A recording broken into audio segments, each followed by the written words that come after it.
Assalamualaikum warahmatullahi wabarakatuh. Alhamdulillahirabbil alamin, nahmaduhu wa nusolli wa nusallimu ala rasulihil karim. Asyhadu alla ilaha illallah wahdahu la syarikalah wa asyhadu anna Muhammadan abdu wa rasuluh. Pemirsa, sahabat surgaku, teman-teman dan ibu-ibu sehat semuanya?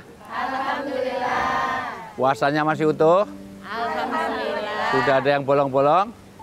Belum, Alhamdulillah. alhamdulillah. Berarti sudah menopause semuanya, ya. Belum, nggak ada yang menstruasi, ya.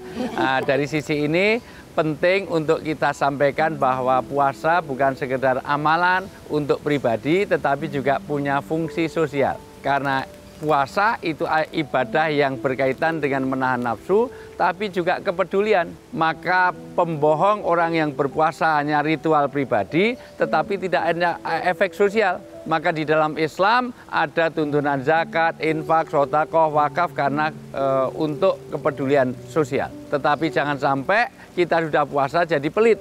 Karena di antara pendusta agama ketika dia ritualnya bagus, tapi sosialnya ditinggalkan. Ara'aital ladzi yukadzibu bidin. Cuman ada aturan. Satu, bagi pengemis jangan sampai kita minta-minta padahal kita sendiri itu dalam keadaan bisa berusaha. Orang yang meminta-minta padahal dia bisa berusaha dikumpulkan dari kiamat dengan wajah yang tanpa daging, biwajhin ghairi lahmin.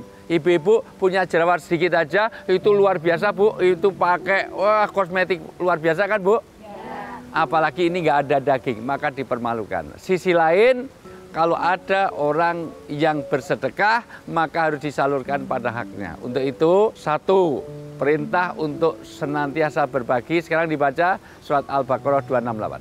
A'udzubillahi minasyaitonir rajim. Bismillahirrahmanirrahim.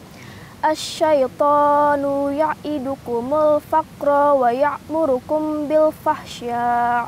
Wallahu ya'idukum maghfiratan minhu wa fadlan.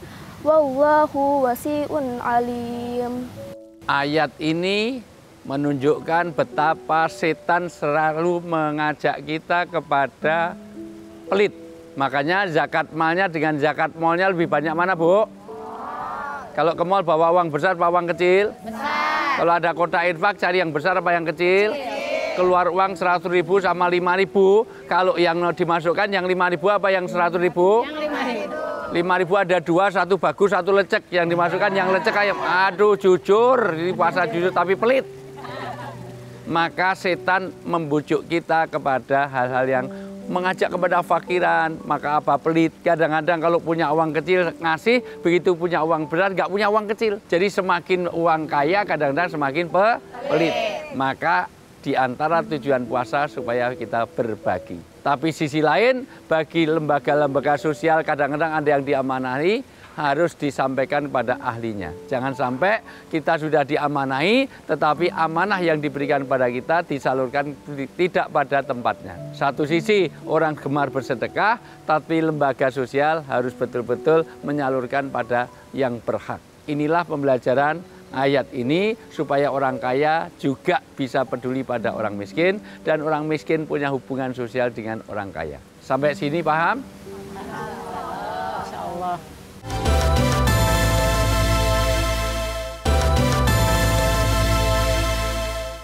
Jadi ayat ini menerangkan tentang bagaimana kepedulian sampai orang sudah berpuasa, sudah sholat, sudah umroh, sudah haji, tapi dia hilang imannya. Kalau bisa dia tidur pulas karena kekenyangan, sementara tetangganya nggak bisa tidur karena kelaparan. Sampai sini ada yang bertanya? Saya. Kok banyak sekali, jadi 8 episode ini. Oke, silahkan. Assalamualaikum warahmatullahi wabarakatuh. Waalaikumsalam warahmatullahi wabarakatuh. Kenalkan, nama saya Ibu Aci Yuningsi dengan nama panggilan Ibu Aci. Saya mau bertanya Pak Ustadz, suami saya semenjak ada kasus penyalahgunaan uang amal, malah dia sekarang jarang beramal. Dan dia hanya membayar zakat fitrahnya saja. Apakah itu dosa Pak Ustadz? Sedangkan amal itu sunnah bagi saya.